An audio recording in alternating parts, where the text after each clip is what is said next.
This is Pink Pantyhose, where comedy meets feminism. I'm your host, Naya, and thank you all for listening to my podcast. You can do anything with your ears. You can clean your ears, you can pierce your ears, but the fact that you're giving me your ears to listen to my podcast, I appreciate you. So today, so excited, I got to meet Charlamagne the God. Okay, for those of you who don't know, Charlamagne the God is a radio personality on The Breakfast Club in New York, 105.1. Pretty confident. Anyways, so Charlamagne is such a big deal to me because he's the reason I attend school at the Illinois Media School, the reason why I had the confidence to pursue a media career, and the reason why, partially, how I have Pink Pantyhose podcast. I'm so excited. And Charlamagne is a big deal to me because I'm a feminist. I'm borderline misandristic, aka a man-hater.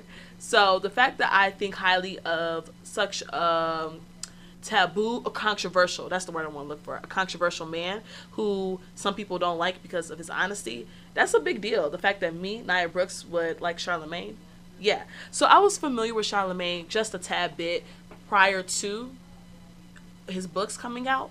I knew of Charlamagne because of Guy Code. It was a show that came out when I was in college, my earlier years, about guys talking about different things that guys do, like Guy Code with dating, Guy Code with being with your friends, Guy Code with hygiene or sports, whatever.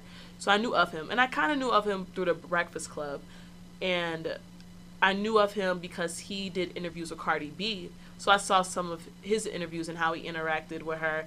And side note, I knew Charlamagne was special because he got down with Cardi B, because later I learned in his book Black Privilege that he's a hip-hop head. So the fact that a hip-hop head, a man that's a hip-hop head, and a man that's a hip-hop head who grew up listening to music from the 80s and 90s, that's just, and the fact that he gets down with Cardi B, that's dope to me.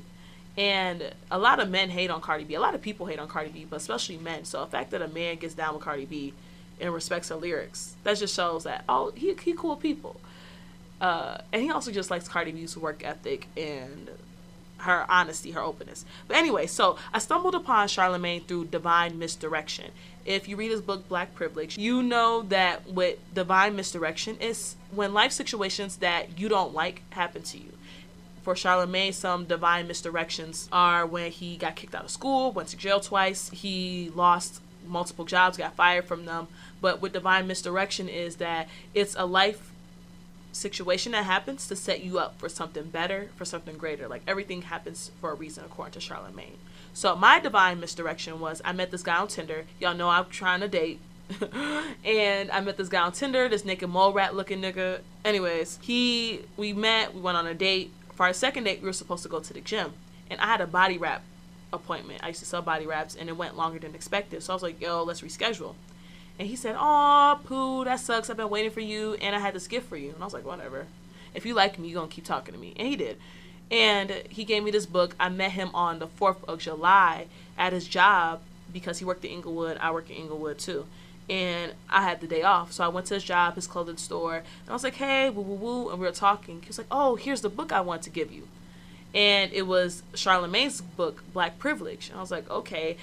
I was clowning dude. In my head, I was like, oh, he just got this book for free, and he just wants to give it to me just to say he gave me something. But I will admit, there's very few guys who've given me gifts, so shout out to him. But anyways, this naked mole rat looking nigga gonna hug me when I leave, and then he gonna lower himself to give me a kiss on my neck, like kind of suck it. First of all, I'm not that attracted to you. Second of all, stop trying to get your toes tickled. He was too overt with it. Like, whatever. And we stopped talking because he wouldn't pick me up for our dates. Like, he would want to meet places. Like, stop being cheap, stop being lazy. And I told him, yo, I want to discontinue our communication. And he was like, cool. So anyways, I read the book Black Privilege, and I had an eyebrow up to this book because I was like, Charlamagne, you're an idiot. Black people don't have privilege. What are you talking about? So I read the book, and contrary to what I thought, Charlamagne is very aware of racial oppression. He grew up in the South. He knows his history. He researches it. He loves black people. He wants to see black people do well. What he meant by black privilege is that whatever your life is, and this is kind of why he likes Cardi B too, and other artists have went from rags to riches, is that it doesn't matter where you are in life. What matters is what you use in your testimony to transform your life for the better. And one common theme within the book is honesty. Like being honest with yourself, being honest with people. People like, oh, Charlamagne's mean, blah, blah, blah. No, he only talks about people in truth. Like if your music is whack, he's going to say that. If you are doing stupid stuff, he's going to say that. And if you approach him about what he said about you, he'll say, yeah, I said that about you, and I still believe in what I said about you. And even if that means getting yelled at, getting cursed out, or getting beat up, he's going to be honest with you no matter what. Also, Charlamagne will be honest with giving love. He'll give props to people. He'll give shout outs to people. He'll congratulate people. He has no problem doing that. But what he not going to do is be dishonest with you, because it's a waste of time and energy. And also he believes in embracing your truth, because he talked about being teased for having a big nose, how his skin was different colors due to his poor health. Like just being honest with yourself. And also how his dick is not the biggest. He said he's the average size, 7.5 inches with 2 to 3 inches of girth, depending on the season. But just being honest with yourself. And I really like this book because he introduces me to new people. He talked about like how Wendy Williams influenced his career, and he introduced me to Gary Vee, super dope entrepreneur, social media influencer.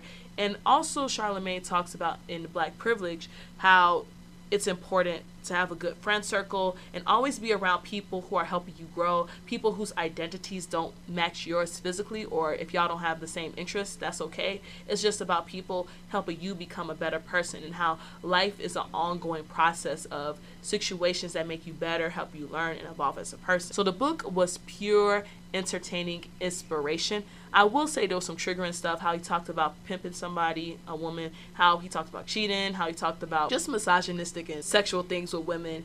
But overall, the book was good. So if you feel like your life is in a rut, if you are scared to pursue your dreams, definitely read Black Privilege.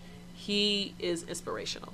So I fell in love with Charlamagne in July after I read the book. It was the first book I read in years, cover to cover, that maintained my interest, because I'll pick up a book and I'll put it down, but I was loyal to that book. Loved it. So after reading the book, I found out that he was on a book signing for his new book, Shook One, because I would follow him on social media and listen to The Breakfast Club. And I instantly signed up. It was about 2 months prior to, I think about in August, that's when I signed up and got the tickets for the book signing. I was like, hold up, I get to have a Q&A with him, like, and I get a book with this ticket. Of course I'm going. Because some places he only did book signings, but the fact that he talked about the book, his homie's Kendra G.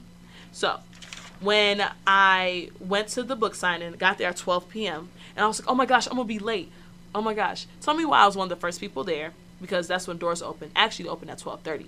Anyways, and it was super great. I met a new friend named Tanisha. Shout out to Tanisha, my new friend. We just started talking, and she's a really dope person. Love her. And the book signing was super dope. One, Kendra G looked super fly, head to toe, had this leather outfit on, makeup was looking good, her chrome nails. You know you got money if you got chrome nails, like a full hand of chrome. Oh, loved it. And she just looked amazing. I've always been fond of Kendra G. She's just a classy lady. And she was the moderator for the talk.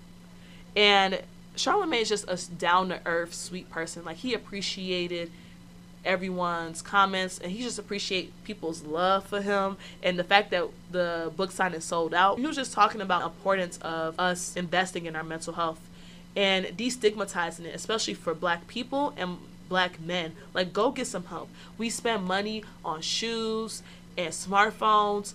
There's ways to get mental health that are inexpensive with co-pays. And he talked about how universities, they have free counseling on some of their campuses.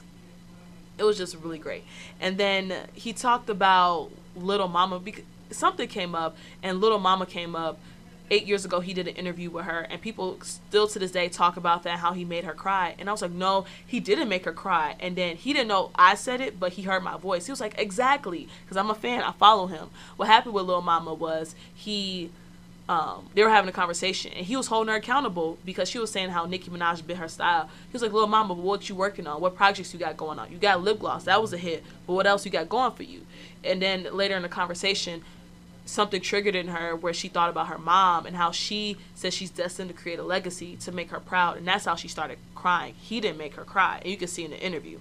But anyways, after the talk about mental health and the book and the importance of investing in your mental health, he had a Q&A. I was the second person to do the Q&A, to ask a question. I strategically sat by the mic because I've been to so many events like this, book signings and speaking engagements. And I didn't even ask a question. I just told him, thank you so much, Charlamagne. You're the reason why I'm in media school right now pursuing a career in radio, because your book, Black Privilege, taught me that I can make my life into anything I want it to be. Like, I'm the captain of my ship of my life. And the reason I'm here at this book signing for Shook One is because Black Privilege was so dope. And I told him that my nephew is experiencing some life difficulties. He's not making the best decisions, but I have faith in my nephew that his life can get better because of him. Because Charlamagne went to jail, had to go to night school, got kicked out of school. He had a rough life, was dealing with gangbangers, but now he's a famous rich person who's talking about mental health and writing books. Like, I have faith in him, my nephew, because of Charlamagne, and I just appreciate Charlamagne as a black person, a black man who's promoting black women and promoting mental health. Like, he's confident in his growth as a person, and he's confident in his ignorance, and he's always trying to learn. He was like, oh, thank you so much. And Kendrick G was like, oh, that's so sweet. And when I was talking about pursuing radio, she's like, oh my gosh, I do radio too. I was like, ah. So after the Q&A, he was like, okay, we're going to work from the back to the front, because I sat in the second row. I had to be up close. They said, oh, we're going to do a book signing just like church. We're going to start from the back, work our way to the front. And while I was waiting, I had the confidence to go up to Kendrick G and was like, hey, you're a tourist, I'm a tourist, and can we exchange information? Specifically, can I get your people's information so we can do an informational interview? Because Charlamagne taught me that, like, you got to go after opportunities. Who cares if people say no? Because Wendy Williams rejected him so many times, so he got in contact with her husband. They became friends, and then they had a falling out. But he had the confidence to talk to Wendy Williams, and that's how he was able to become famous, because he took those opportunities, those chances. And I did that with Kendra. But anyways, I ran into my homie Eric. Shout out to Eric. Love you, Eric. It's complicated. So we're both black and Greek. We're both in the Greek life. So black Greek life is small in Chicago. But I knew his line brothers and whatever. So, and I competed in the pageant for his fraternity.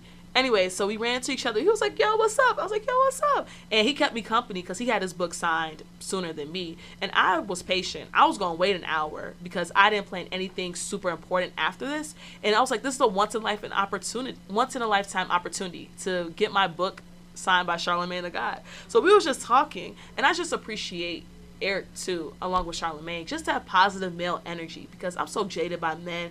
I'm borderline misandristic, as I said earlier, because just a lot of men ain't shit. They just want to get their toes tickled, and by any means. But Eric and I was just talking about relationships. We were talking about work. He actually knows the guy I have a crush on. I'll make a podcast about him later. But the guy I have a crush on is a little math teacher. Anyways, he's fraternity brothers with him, and they're both Greek from Chicago.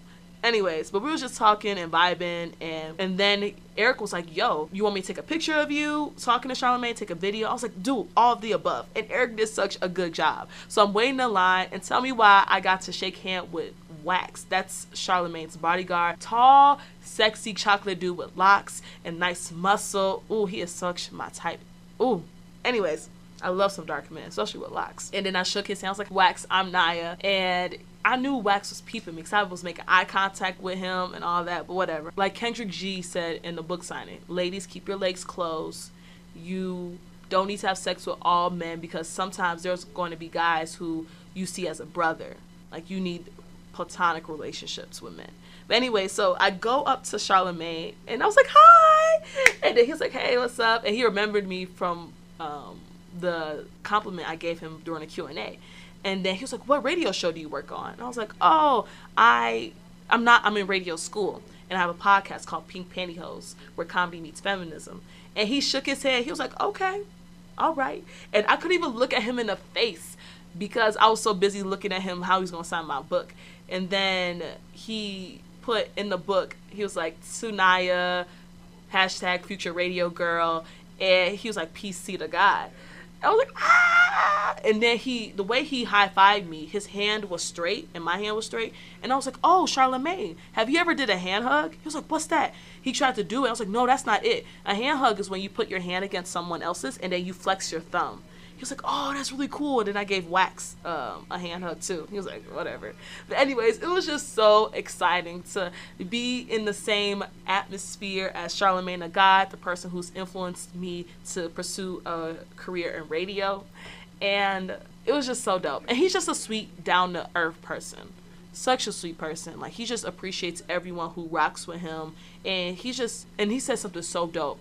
Because my homie, he asked the question, like, oh, how do you stay humble? And my homie, he told my homie Eric that I stay humble because, yeah, I love my career, radio personality, TV personality, but on my tombstone, it's just going to say my name, when my birth was, and my death was. It's not going to matter. What matters in life is just inspiring people to be authors, to pursue their dreams, to be better people. And that's what gets him excited. So, yeah, check out Charlamagne the God if you, when you get the chance.